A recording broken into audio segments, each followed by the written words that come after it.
Bonjour, je vais vous expliquer dans cette petite vidéo en fait comment est-ce qu'on peut structurer un projet qui vit. Donc l'idée en fait c'est de montrer deux possibilités. Il y en a une en fait qui est assez efficace en fait quand on veut juste faire un tout petit test, et puis une autre qui commence à nous montrer ce qu'on peut faire pour un projet qui est bien plus conséquent. Alors, je vous montre d'abord mon application hein, de test. Donc, voilà mon résultat. Donc, j'ai ici un bouton, cliquer, et là j'ai un label. La seule chose que ça fait, en fait, quand je clique ici, eh bien, je change mon label.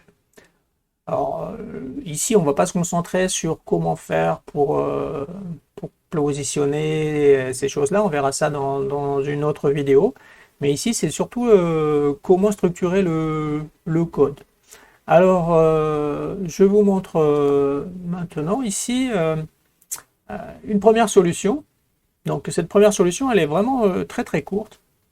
Donc, je vais travailler avec deux fichiers. Le fichier builder.py, hein, donc mon fichier Python. C'est celui-là que je vais appeler hein, en faisant Python 3 pour moi builder.py. Et ici, j'ai mon fichier KV qui contient en fait mon interface. On peut se contenter d'un seul fichier, mais je préfère avoir toujours ces deux choses-là. Euh, Ici, mon application, je l'ai appelée, enfin, le nom de la classe c'est mon appli. Alors, ici, il y a la possibilité, hein, si vous mettez le même nom, que ce soit appelé automatiquement, mais moi j'aime bien avoir un nom différent de mon appli, donc j'appelle pas mon fichier KV mon appli.kv pour qu'il n'y ait pas de problème. Je trouve que c'est plus clair comme ça de voir l'appel plutôt que d'avoir un appel comme ça qui soit fait de façon automatique. Voilà, à vous de voir. Alors, qu'est-ce qu'on y retrouve? On y retrouve bien, quelques modules, en fait. Évidemment, MDA, puisque je travaille avec KVMD. Builder pour pouvoir appeler justement mon fichier KV. Ici, j'ai mis Windows. Pourquoi? Parce que c'est juste pour montrer comment est-ce qu'on peut faire pour mettre la taille de la fenêtre. C'est pas très utile, mais pourquoi pas. Juste pour montrer un petit détail. Et puis ici, Toast, là, qui au départ m'affiche un petit message. Alors, Toast, on pourrait l'enlever, Windows aussi, donc finalement, il n'y aurait que mes deux premières lignes qui seraient utiles. Donc, je me retrouve avec la classe mon appli, hein, qui correspond à ce que je veux faire, hein, donc c'est vraiment la classe principale. Et puis dans cette classe ici, j'ai une fonction build qui va faire quoi ici? Pardon, elle va régler les thèmes, hein. Donc ici, quel est le thème que j'utilise? Moi, j'utilise le thème teal, hein, donc ça va être des couleurs vertes. Et puis light, sinon ça pourra avoir avec un fond foncé. Je règle ma fenêtre. Et ici, je lance en bas d'écran hein, ce petit message là, c'est parti, qui va s'afficher pendant 1 ou 2 secondes. Et donc ici, on va retourner en fait bien mon fichier et donc l'application va se lancer ici quand je vais faire l'appel à Python build.py. Et puis ici, j'ai ma fonction ici que je vais appeler quand je vais cliquer sur le bouton. Donc qu'est-ce que je vais faire ici? Eh bien, je vais changer le label. Et ici, c'est intéressant de voir que pour changer le label ici, qu'est-ce que j'ai fait ici? Je vais chercher self.root.its, donc il va chercher parmi les identifiants que l'on a mis dans notre fichier design, celui qui s'appelle mon label. Donc c'est vraiment très court, hein. Ici, je viens ici. Qu'est-ce que j'ai comme composant principal ici? Screen. Et dedans, je viens mettre ici un bouton et ici un label. Donc j'ai mis un identifiant pour mon bouton. Bon, il ne me sert à rien, mais c'est pour montrer comment faire. Et ici, j'ai un identifiant pour mon label.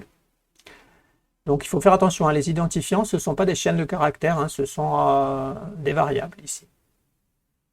Et vous voyez ici, j'ai pas besoin de faire remonter les identifiants, hein, directement, Python va les retrouver de l'autre côté ici avec cette commande ici, là. Donc si je commence comme ceci, eh bien il va aller trouver tous les identifiants. Donc c'est direct en fait, il n'y a pas de difficulté ici. Donc je reviens là, donc ici il y a certaines choses qui sont juste pour placer les composants, donc j'insiste pas ici. Et ici j'ai l'appel à ma fonction, donc onRelease, et ici, regardez bien, c'est bien app que j'ai marqué. Donc pour la classe application, donc la classe principale ici, je vais avoir besoin d'une fonction qui s'appelle bouton cliquer. Je viens ici, la classe de mon application c'est mon appli, et dedans j'ai bouton cliquer. Donc voilà comment c'est structuré ici. Donc ça c'est pour la première façon. Le problème ici de cette façon de faire, c'est que tout se met à l'intérieur de cette classe mon appli. Donc ça c'est pas très pratique en fait, parce que si j'ai beaucoup de composants, beaucoup d'appels, etc., tout va se mettre ici de façon totalement désordonnée, et donc c'est pas très recommandable ici. Alors une deuxième façon, qui va être un peu plus longue, la voici. Eh bien, vous voyez que je vais retrouver beaucoup des choses que j'avais avant. Par exemple, ici, la classe principale, elle est là. Mais vous voyez, elle a été allégée. Il n'y a plus dedans bouton cliquer qui est ici. Par contre, ici, qu'est-ce que je retrouve? Je retrouve une autre classe qui est ici, qui hérite en fait de la classe screen. Comme j'ai besoin de screen ici, je suis obligé de rajouter cette ligne-là, en fait, pour pouvoir avoir appel à screen à ce niveau-là. Ensuite, qu'est-ce que j'ai d'autre aussi? J'ai ceci, là, j'ai besoin des object properties, donc j'ai besoin aussi de cette ligne ici. Donc ici, ces deux lignes-là servent à faire remonter justement les identifiants au niveau de cette deuxième classe ici, qui n'est pas la classe principale. Alors on va voir comment ça s'est fait de l'autre côté. Donc mon fichier, cette fois-ci design, eh bien il change un tout petit peu. Donc la partie du bas, c'est exactement la même, il n'y a pas de modification. Par contre, screen, donc là je vous remontre le premier, ça c'était screen avant. Maintenant dans le deuxième exemple, et cette fois-ci, c'est mon appli screen, donc qui correspond à quoi? À ce nom de classe ici que j'ai choisi, qui hérite de screen. Donc je viens ici, donc j'ai mon appli, et puis là, bien, je vais rajouter juste en dessous les références aux identifiants. Alors pourquoi? Parce que ici, mon label, il a un identifiant. Le bouton, il a un identifiant aussi. Mais screen n'en a pas directement en fait d'identifiant. Donc qu'est-ce que je vais faire ici? Je vais rajouter des identifiants à screen qui viennent d'où? Qui viennent des identifiants des composants qui sont à l'intérieur. Donc mon bouton maintenant qui va être l'identifiant de screen, eh bien il vient où? Il vient de mon bouton qui vient de ce composant ici qui est à l'intérieur. Et ce sont ces deux variables que j'ai choisies ici que je vais pouvoir appeler à ce niveau-là ici. Voilà. Donc de cette façon-là, ici, donc là j'ai mis les deux pour vous montrer qu'on peut le faire avec plusieurs composants, mais en fait moi j'utilise plus que celui-ci. Donc là je vais vous montrer la différence ici. Donc quand je viens ici sur mon bouton, tout à l'heure j'avais un app ici. Donc c'est-à-dire que j'allais chercher la fonction bouton cliquer dans la classe de l'application. Et maintenant ici c'est root. Et root ici, c'est mon appli.screen.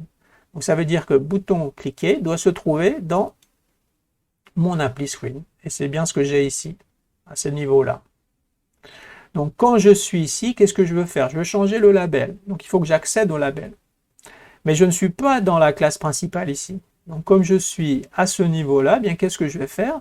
Eh bien, maintenant que j'ai fait remonter l'identifiant ici, par cette petite astuce ici, eh bien je peux directement y accéder pour faire ce que je veux ici. Donc self.monLabel texte, voilà, je change ici à la chose.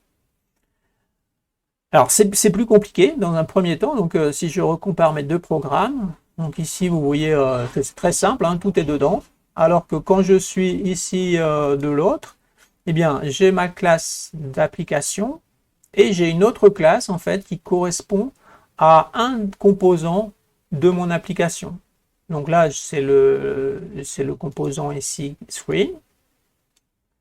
Mais si vous voulez en fait que ce soit un autre composant, si vous en avez plusieurs, eh bien vous pouvez comme ça concentrer toutes les méthodes qui correspondent à un des composants au sein d'une classe ici. Et de cette façon-là, en fait, vous allez pouvoir structurer votre programme. Plutôt que de tout mettre ici dans le désordre, vous saurez que tout ce qui concerne, par exemple, cet écran, ben, tout sera à ce niveau-là. Et vous allez continuer de garder en fait une classe appli qui va rester très réduite.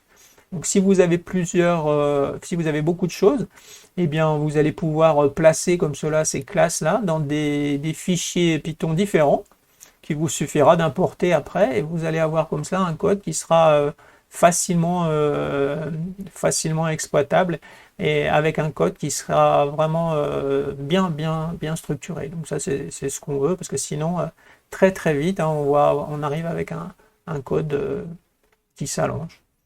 Donc voilà comment procéder. Hein. Donc je remontre mon appli ici. Donc vous voyez les deux programmes, comment dire, font exactement la même chose. Hein. Donc c'est juste la façon de programmer qui fait que la deuxième façon va être, comment dire, plus exploitable hein, quand je vais essayer de faire des choses un peu plus compliquées.